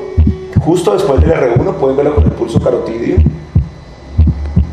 Pero el timbre que tiene, la tonalidad que tiene es muy diferente a la del ruido cardíaco. Y eso es lo que distingue que es un chasquido de apertura y se los va a diferenciar del R1 desdoblado, porque está un poco más separado y el timbre es diferente. Y se los va a diferenciar también del R4. Además recuerden que el R1 desdoblado y el R4 son sonidos que son más audibles o son realmente audibles en los focos de la punta. El R1 desdoblado en el tricúspide y el R4 más en el foco mitral o también pues en el tricúspide de acuerdo a qué ventrículo esté afectado. En cambio el chasquido de apertura sigmoideo va a ser mucho más en los focos de la base porque es un sonido producido por la válvula pulmonar o la válvula aórtica.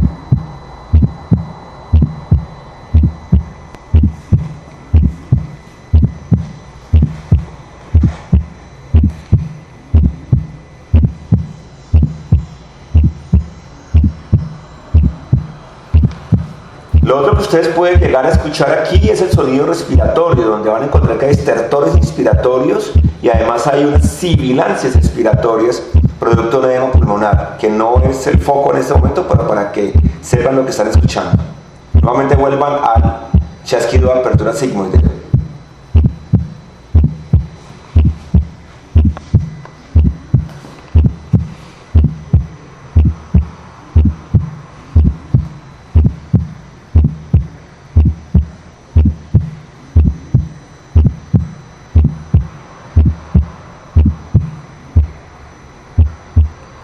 Nuevamente el R1 normal, el chasquido de apertura,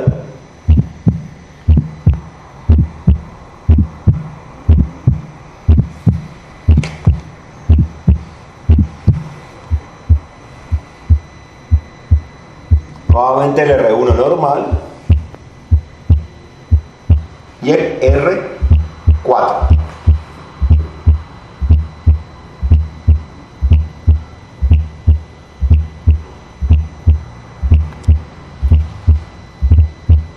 Nuevamente R1 normal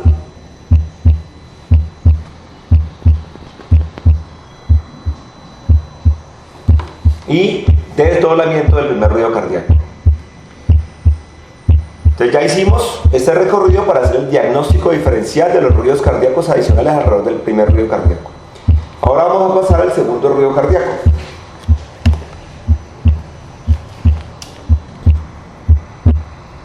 Aquí tenemos R1 normal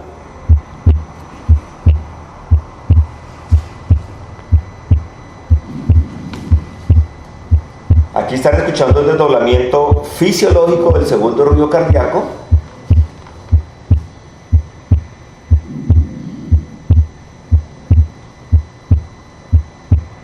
Solamente con la inspiración eso lo puede diferenciar básicamente de un chasquido o de un R3 que no va a tener esa característica. Pero donde podría generarse la duda sería un R2 desdoblado fijo, que vamos a ver a continuación. Como aquí este es un R2 desdoblado fijo, como es fijo, podría llegar a confundirse. ¿Qué lo va a ayudar a diferenciar? Primero ustedes están ubicados en los focos de la base, aórtico y pulmonar. El R3 y el chasquido de apertura AB se van a escuchar en los focos de la punta. Segundo, el grado de separación es mínimo. El timbre, la tonalidad es la misma. El normal otra vez.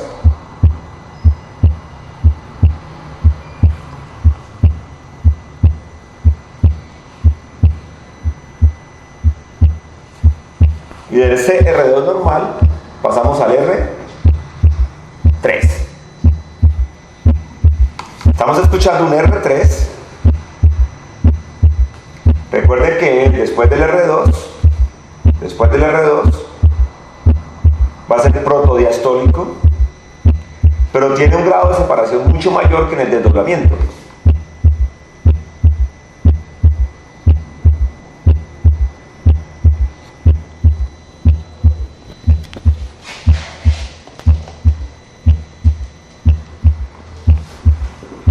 Vuelve el normal y ahora escucharemos un chasquido de apertura ave.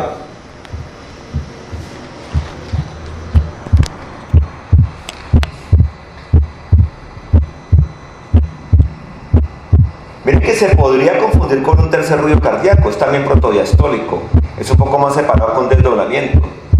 ¿Qué lo va a diferenciar? Dos cosas importantes. La primera de ellas es la tonalidad. Es una tonalidad totalmente diferente a la del ruido cardíaco que lo antecede. Escúchenlo con atención.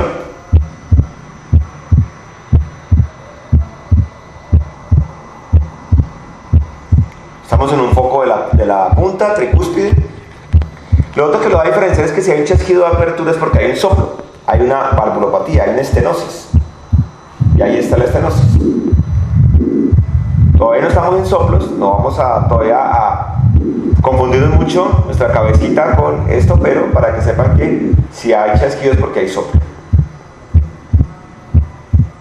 Pues ahí está, nuevamente vamos para atrás, chasquido de apertura ave.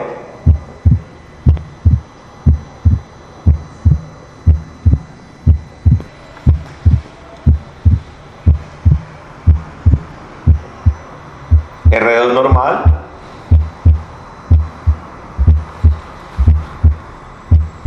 R2 normal, R2 normal. Y vendría el R3.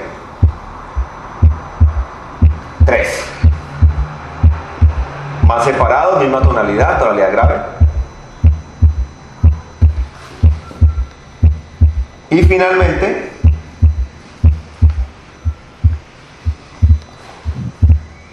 desdoblamiento fijo, el segundo ruido cardíaco.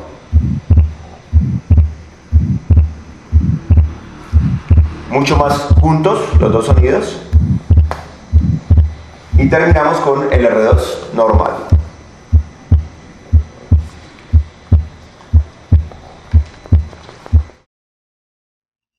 El galope, ya terminando el galope, es cuando se suma el R3, se suma el R4, el galope de suma, ¿sí?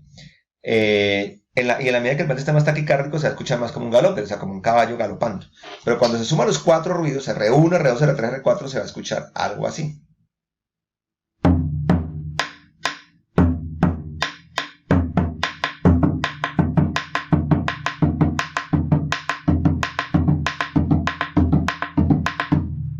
Y entre más rápido sea, va a ser más difícil de poderlo diferenciar.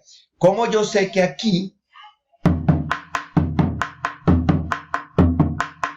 hay cuatro ruidos y no que es simplemente dos hitos cardíacos muy rápidos con el pulso carotídeo?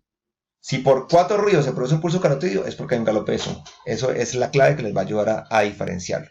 Bueno, a continuación vamos a ver una demostración de lo que es un galope de suma con los dos ruidos cardíacos adicionales. Es decir, este paciente va a tener R1, va a tener R2, pero antes del R1 va a tener el R4 y después del R2 va a tener el R3. Entonces vamos a escuchar los cuatro ruidos cardíacos.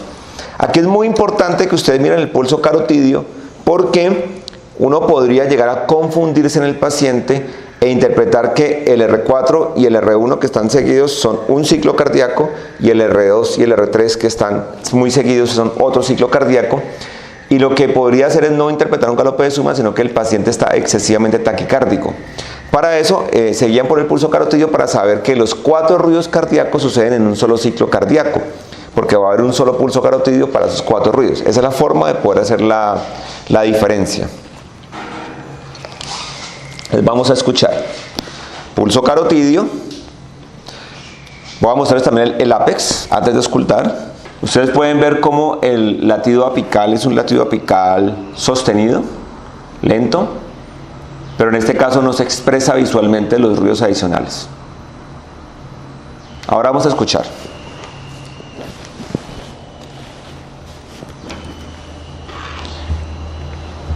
Foco aórtico.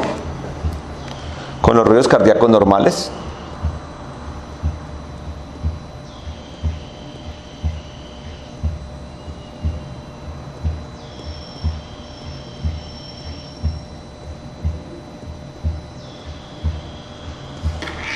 Pasamos el foco a picada de mitral.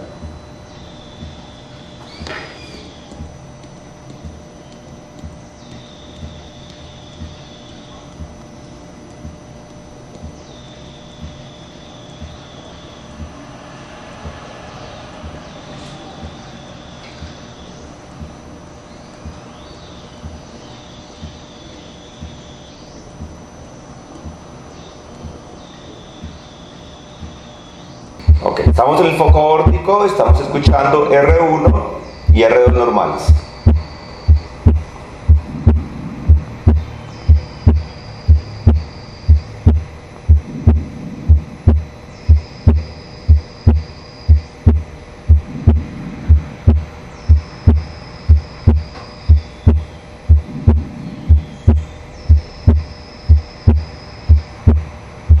Vamos a pasar al foco mitral, donde vamos a escuchar el galope de suma. Estamos en el foco mitral y van a escuchar los 4 ruidos cardíacos simultáneamente. Como pueden ver, un solo pulso carotídeo por los 4 ruidos cardíacos.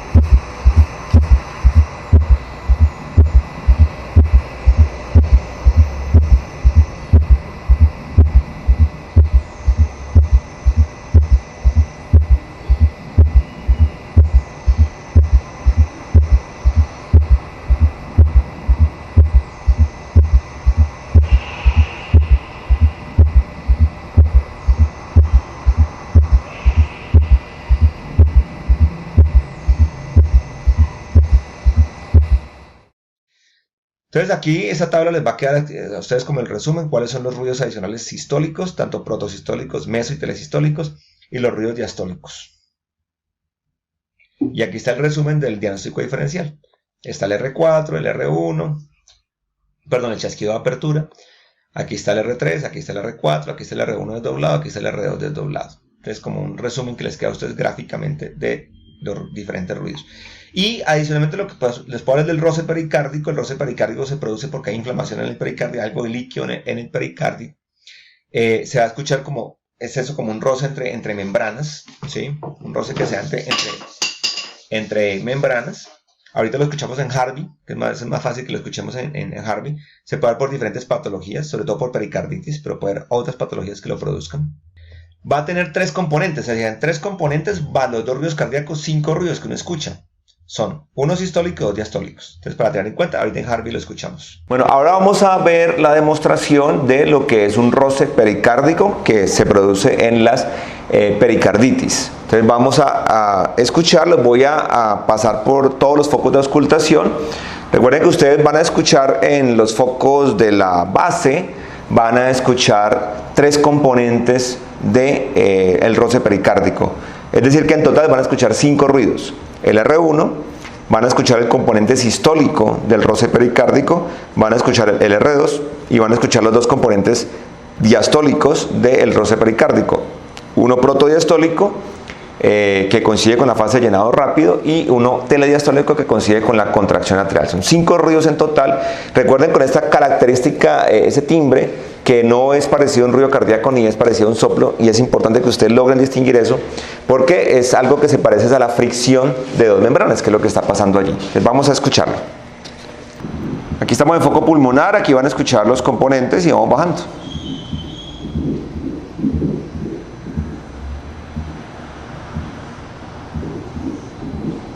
Bueno, aquí estamos en foco aórtico, donde no escuchamos todavía el roce. Pasamos al foco pulmonar y ahí lo van a escuchar.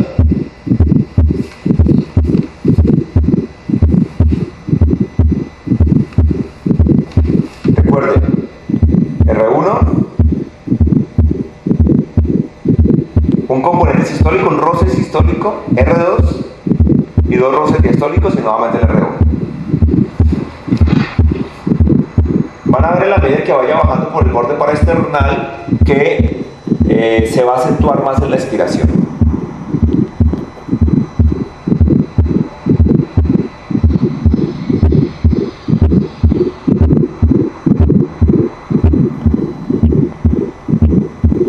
Y ahí va aumentando.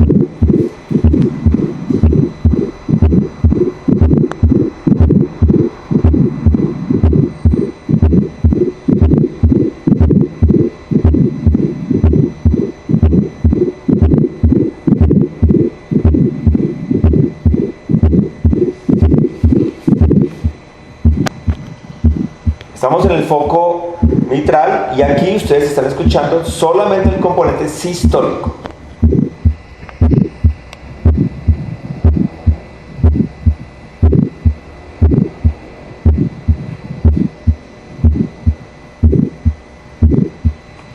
Compáralo nuevamente con el foco tricúspide y el borde paraesternal.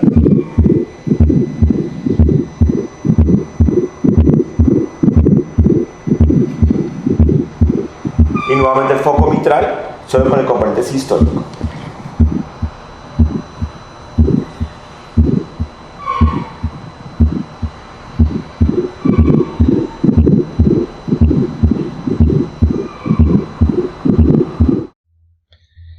Se puede confundir con un galope ventricular, con un roce pleural, aunque es fácil, porque uno le dice al paciente deje de respirar, haga apnea, y pues ahí uno se da cuenta si es pleural o no. Eso serían básicamente los ruidos cardíacos. Les agradezco por su atención en esta clase de ruidos, y ya en este video final pues ustedes van a estar escuchando lo que estamos hablando aquí, lo que hicimos en los instrumentos musicales, ya con lo que vamos a ver posteriormente en Harvey. Lo vamos a estar intercalando para que quede todavía mucho más claro. Muchas gracias por su atención.